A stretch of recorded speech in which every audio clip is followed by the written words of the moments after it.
Hey everybody, I wanted to do a video on seed saving preps that I've been doing this year, and I'll go through what I've got so far and how I'm storing them, and some of the methods I use. Now here's a Gala apple bought at the grocery store. There's 6-7 seeds in there, so I'm going to see if I can get them to sprout and turn into a tree. I don't know much about starting fruit trees, but I'm going to try. I also saved a peach pit. I have a I'll think of it in a minute. I've got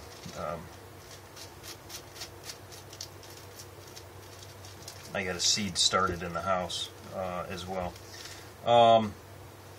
Anyway, we've got some Roma tomato seeds. These were little bitty sweet tomatoes. Man, they were good, perfect for salads.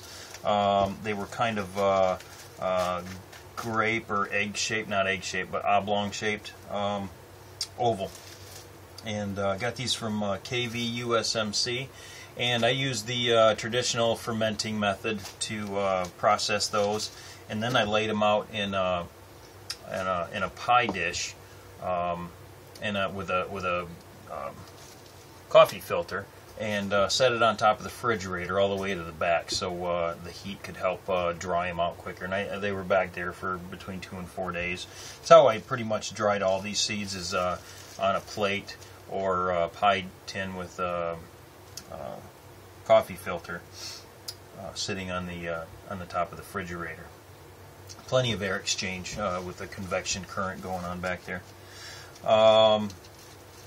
And I've got some a 4-foot variety of sorghum. Now this sorghum is picked it up at the state fair, and it was growing there. I just reached over and grabbed a few. I have probably maybe 10-15 seeds here, so I'm going to try to get some of this sorghum growing. I don't know what variety it is. There's about 50 different varieties of sorghum. I want to try sorghum this year to use it as a sweetener, molasses, and I want to try to use it for some brewing purposes, and that's the main reason I want to do that. Sugar-based plant. I do plan on ordering a bunch of heirloom seeds for the majority of my garden next year, but I also want to try what I believe is a lot of these hybrids that are bought at the grocery store, and then just see what I get out of them. Now they're going to grow. You might have, some people might think that hybrid seeds aren't going to grow, but you will get something. A hybrid is just a cross between genetically engineered between whatever varieties there were to get what you got at the grocery store. And if it's a hybrid, you're not going to get the same fruit that you got. You're going to end up with something else.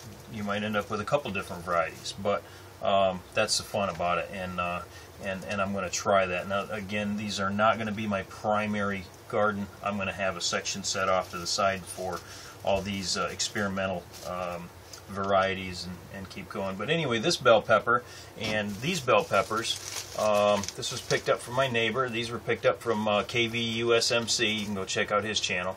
You see the size difference. This variety was a yellow bell pepper, and they were about the size of a handball, maybe a tennis ball size. This one here was about the size of a big bell pepper, but as long as a banana. That thing was huge. You can see the size difference in the seeds. Now that's something to consider. You know that if you save seeds from the best plant, from the biggest, sweetest, juiciest, the best of the best is what you want to save your seeds from. And go from there. And the longer you do that, the better your crop's going to be. I have some muskmelon seeds, and these are pretty old. My dad had saved these a long time ago. I don't even know if they're any good anymore, but we'll see if I can get them to sprout. I don't know what year they were saved from.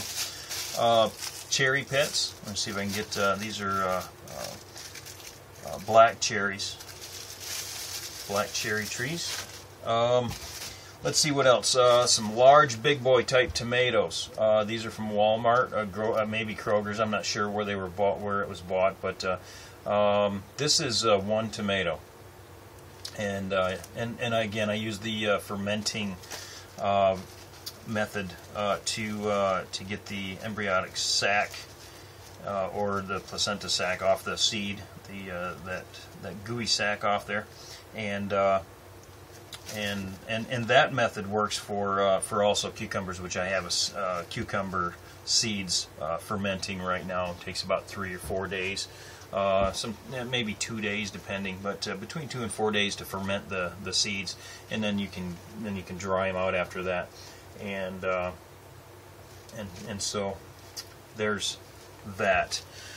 Okay, I have something here. I'm not exactly sure what it is. I'm assuming it's some type of flower. Now, if anybody watching this has any clue as to what this may be, let me know. But let's see if I can get a shot at that. I'm going to plant these in the spring and see what they are. I got a ton of them. So that'll be kind of interesting to see what that is. It's kind of the mystery seed. Okay. Let's see what else we got. I got some more cherry pits. I've got probably peach pits, I think, here. I also have another peach pit. I have some leftover seeds from last year. Okay. Some of the things I'm storing them in is coffee cans inside the Ziploc bag, inside a coffee can, or like an oats can, just something to keep them all together in. And then I put all of these in the refrigerator. Okay, so I've got some leftover kale, some radishes. I think these are. I've got some radishes. I've got some leftover Swiss chard. I've got some leftover beans and peas that I planted last year. So I'll save these and get these started in the spring. Upcoming project, excited to try to build, or not try, but will, is a geodome greenhouse. Simple, probably going to go with a PVC construction at first, with cover it with Visqueen, just to get the thing, just to get it up and build a cheaper one. Once I get that one built, I'm probably going to like it. I'll do a more permanent structure. That way I can get all these seeds started. Down here, we can pretty much start planting our cold weather crop in February. So somewhere between February 1st and February 30th, I'll be getting the spring crop in, which is pretty exciting. That's like 4 months away. Some of the other things you can store your seeds in, once you know they're dry enough, you don't want to seal them in something like this until you know that they're completely dry. But on top of putting them in the bags there, you can put them inside this kind of a shiny Mylar coating, and it's Ziploc as well. So once you put that in there, it's pretty airtight. Here's another example of that. Some dog treats. You want to wash it out. This one smells like bacon. But again, a shiny inner Mylar type thing, and then we have a nice airtight Ziploc package there, and you can keep them in that as well. One thing you don't want to do is put an oxygen absorber in here. You do not want to starve the seed from oxygen. You want it to remain intact with the oxygen. Putting them in a Ziploc bag is fine, because there's still enough oxygen in that package to sustain the seed. But you don't want to starve it of oxygen. You'll kill the seed. Another thing, the seed needs 3 things. It needs oxygen, it needs moisture, and it needs the proper temperature. Now, if you put it in, I'm storing mine in the refrigerator, slows down the metabolism, puts it into hibernation state, And some people say the refrigerator is too humid, but it is refrigeration.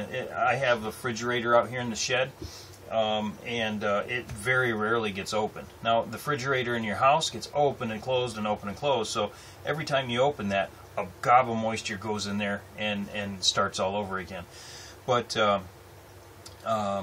anything that has refrigeration eventually is going to lower the humidity in the space. Now, I don't have any rock hard calculations or data on that yet, but I am gonna attempt to do a relative humidity check on the refrigerator and see if I can get some accurate readings. But try this: put something in the refrigerator without putting a lid on it, and see what happens. It's going to dry out. So, and then if you put your anything, you put your stuff in the crisper, so it'll stay crisp. But if you notice, that's kind of sealed. It's down low, it's sealed, and that's designed to hold the moisture in, so you don't get an air exchange going on there, and thus your moisture stays in your vegetables and stays crisp. Or if you had it up on the upper part in the shelves, you get an air exchange all the time, and when that air crosses over the cold coils, it collects moisture, and that's why they have defrosters, because the moisture collects to the cold coil, and it has to melt that off and drains out the back and starts all over. So so long as your refrigerator is one that doesn't open and close a lot, this is, in my opinion, a great place to store your seeds, because the humidity level is going to get lower and lower the longer that it's closed. One thing you want to be careful of is freezing your seeds, because if you don't have the humidity level right in your seeds, which I don't know that exact number, but it would have to be pretty low. Think about a bottle of water. For example, if you put this in the freezer, it's going to swell up and expand. Now, think about a seed. If it has a lot of moisture in it, just like an ice cube, it's going to swell, expand, crack, and if your seed is full of moisture, the same thing's going to happen. It's going to swell up. It's going to expand and crack, and possibly kill that seed, just because it's under so much pressure and stress. So avoid putting them in the freezer. If you can just store them in the refrigerator, that's probably your best bet.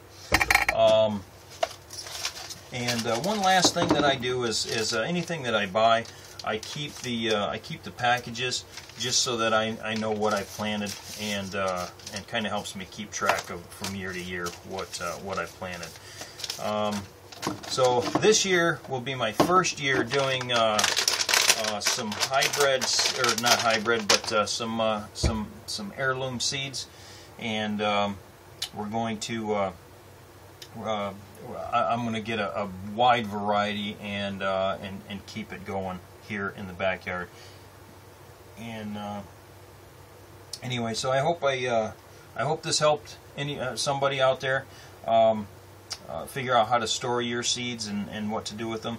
And I look forward to sharing with you what I get out of my seeds that I've collected from the store. And I'll go ahead and throw this in too, as I'm going to try. I seen a guy say, well, geez, if you needed to buy seeds, you can, for example, you can go to the grocery store and you can buy a pound of bagged beans, for $1 or $2. Kidney beans, lima beans, black-eyed peas, all sorts of different things like that. Pinto beans and such. So I am going to attempt to plant those as well and see how well those turn out as far as growing. I've also saved some flax seed. I'm going to grow flax and see how well that works out as well.